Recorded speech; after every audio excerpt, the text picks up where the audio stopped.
Okay, so an Olympic boxer whose gender identity is being questioned is making international headlines after defeating an opponent in 46 seconds. Imane Khelif vs Angela Carini. A match that just in the span of 46 seconds managed to set the internet on fire. Those 46 seconds were enough to spark an upsurge of wild and fascinating controversies that only grew stronger once we went beyond the ring. The match set off a series of relentless but important questions. Was it a fair fight? Were the allegations against Khelif true? Or were they the results of deeper prejudices and misconceptions? What would be the implications for the future of women's sports? Tale shrouded in mystery and intrigue, but the iceberg goes deeper. If we want to uncover the dark secrets behind Khelif's story, we must go back in time to when the boundaries of gender and sport first collided. The case of Dora Ratjen that sent shockwaves through the nation almost a century ago. Don't go anywhere. We will break down the match that shook the Olympics, uncover the allegations that followed, and draw eerie parallels to a historic controversy.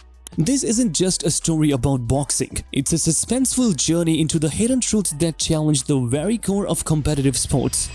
Deepening controversy. What was Khelif accused of? For those who have somehow miraculously stayed clear of the angry side of the internet, or any side of the internet really, Italian boxer Angela Carini competed against Algerian boxer Imane Khelif in the women's welterweight boxing match at the Paris 2024 Olympics. What unfolded in the ring left everyone in shock. Carini signaled to her corner and withdrew from the match, clutching her nose in pain after a powerful blow from Khelif.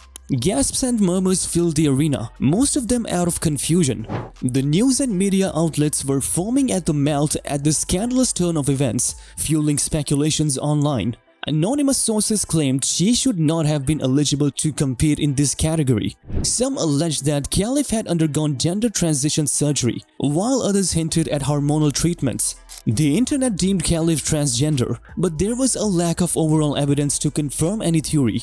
At the center of the media storm, it became clear that this was not just about a single match, but about a critical debate that has been going on for years, which we will expose in just a moment. So what exactly is the truth? Boxing federations and the Olympic Committee were forced to address the issue. Angela Carini received $50,000 in compensation from the International Boxing Association. An official investigation revealed that Khelif had actually complied with all existing regulations for competing in the women's category. She is biologically a female with reported differences in sex development, also known as DSTs. The Algerian boxer was born female, was registered female, lived her life as a female, boxed as a female, has a female passport. This is not a transgender case. I know you're not saying that, but there has been some confusion that somehow it's a man fighting a woman. I think if you start working on all suspicions, then we end up very much heading towards a gender testing regime, which is not good for anybody. A man or woman with DSTs is not the same as a transgender man or woman. This topic feels like it made its way into the mainstream fairly recently, but here's the most interesting part. This is not the first time the Olympics have been at such a mysterious crossroad.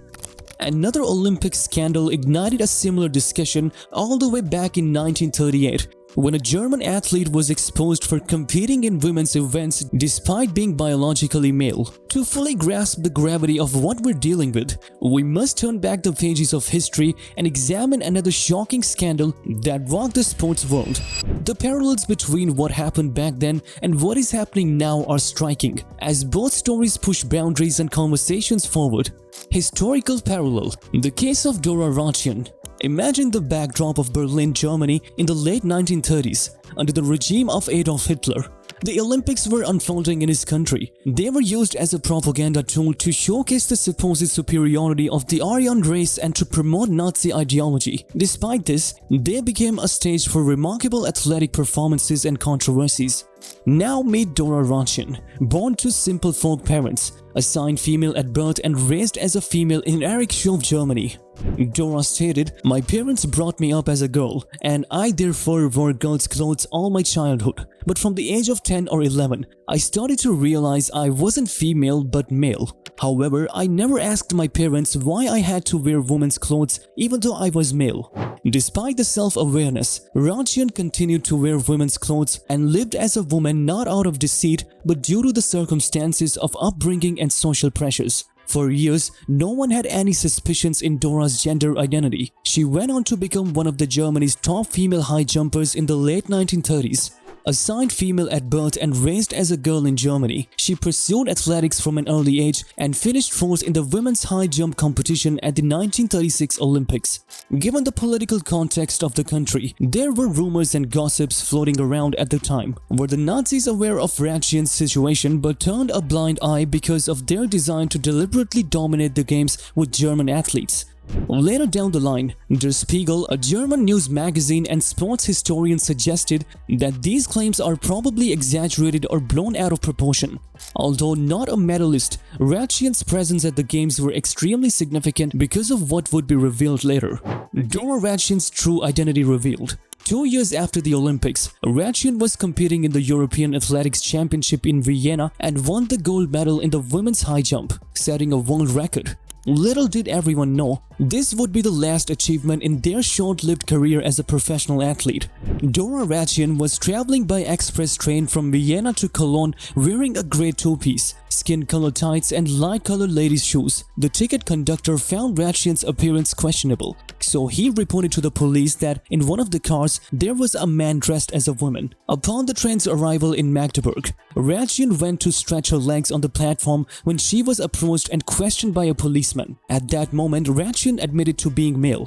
Ratjen was detained and put under medical examination, which only confirmed his words. However, despite the male biological sex, the medical test identified an anatomical anomaly.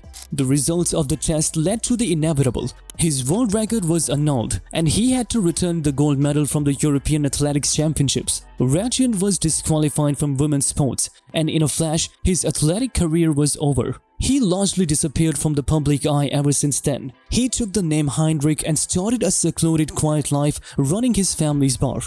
He refrained from discussing his past until much later. Evidently, to this day, the case of Ratjen continues to provoke disputes over gender verification in sports and how they impact our broader beliefs.